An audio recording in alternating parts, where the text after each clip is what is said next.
Tuna mfano wa karatasi hizi za kura ambazo zimepokelewa muda mfupi katika eneo letu zikiwa na mwonekano huu kwa nafasi ya urais, na zipo za wawakilishi na pamoja na madiwani.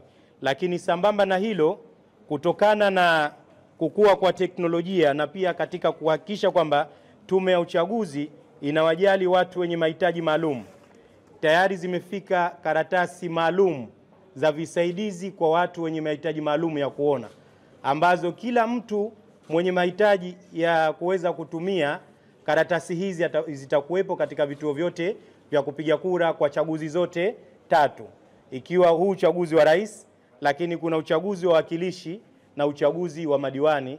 Visaidizi hivi vitatumika moja kwa moja katika hiyo, na kimeandikwa kisaidizi cha mtu asiyeona kwa uchaguzi mkuu wa rais, na chengine kwa uwakilishi, na chengine kwa udiwani. Hii tunahakikisha kwamba ile hali ya usiri wa kura kwa mpiga kura imezingatiwa kwa watu wasioona na watu ambao wenye mahitaji maalum katika kuweza kutimiza haki yao ya kupiga kura.